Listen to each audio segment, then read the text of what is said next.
الرحیم۔ تمام حمد و ثنا ذات واجب الاحترام کے لیے درود و سلام اللہ کے مصطفیٰ مرتضیٰ مجتبیٰ بندوں پر کہ جن سے نسبت پا کر آئے درود نے ارشاد فرمائی۔ ہم تمام ملت جعفریہ سے یہ اپیل کر رہے ہیں کہ پرامن احتجاج اسلام آباد میں الحمدللہ جاری ہے، لیکن حکومت وقت جو ہے یہ فرعون بنی ہوئی ہے، لہٰذا ان کا منہ توڑنے کے لیے 22 جولائی سے جو سلسلہ دھرنوں کا شروع کیا گیا ہے، ملت جعفریہ بھرپور طریقے سے اس میں شرکت کرے اور پورے پاکستان میں یہ دھرنے دیے جائیں گے۔ پاکستان کو بلاک کر دیا جائے گا۔ کراچی کے اندر سب سے بڑا اجتماع جو ہے وہ نمائش میں بھی ہوگا اور تمام کراچی کے شاہراہوں کو جو ہے مکمل طور پر جو ہے وہ بند کر دیا جائے گا۔ لہٰذا حسینیت کا جذبہ رکھنے والے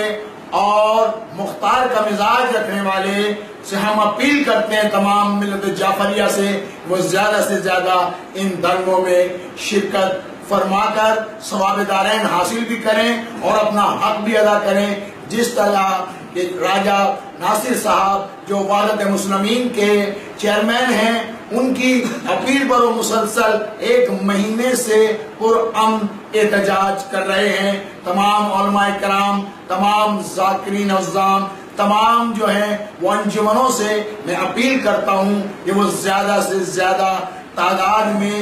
ان دھرنوں میں شرکت کریں اور حکومت کو یہ بتا دیں کہ ہم کراچی سے پارا چنار تک جو ہے وہ پورے پاکستان کو بلاک کریں گے جب تک کہ ہمارے مطالبات پورے نہ ہو جائیں۔ ہمارے مطالبات جو ہیں وہ قانونی ہیں، یہ ہمارا حق ہے، اس لیے کہ اپنا حق ہم لینا جانتے ہیں۔ ہم محبت اور اخوت کے دامن کو تھامے ہوئے ہیں، لہٰذا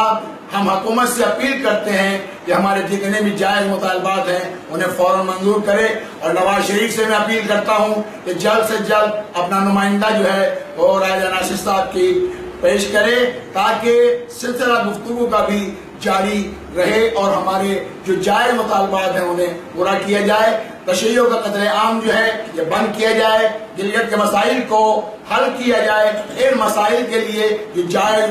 مسائل ہیں اور قانونی ہیں، ہم قانون کا کل بھی احترام کرتے تھے اور ہم قانون کا آج بھی احترام کرتے ہیں، لیکن ہم محبت کی زبان استعمال کر رہے ہیں، لہذا یہ ہمیں جو ہے وہ ائمہ طاہرین نے محبت ہی کا پیغام دیا ہے۔ ہم تمام مسلم امہ سے اپیل کرتے ہیں جہاں جہاں ظلم ہو رہا ہے اس ظلم کو فوراً بند کیا جائے اور تشیع کے قتل عام کو بند کیا جائے، داعش پر پابندی لگائی جائے، اس کے خلاف اقدام کیا جائے، اس لیے کہ مقدس مقامات کی یہ بے حرمتی کر رہی ہے۔ انشاءاللہ مقدس مقامات کے لیے ہم اپنی جان، اپنی مال، سب کچھ ہم قربان کر دیں گے، لیکن مقدس مقامات پر ہم آج نہیں آنے دیں گے۔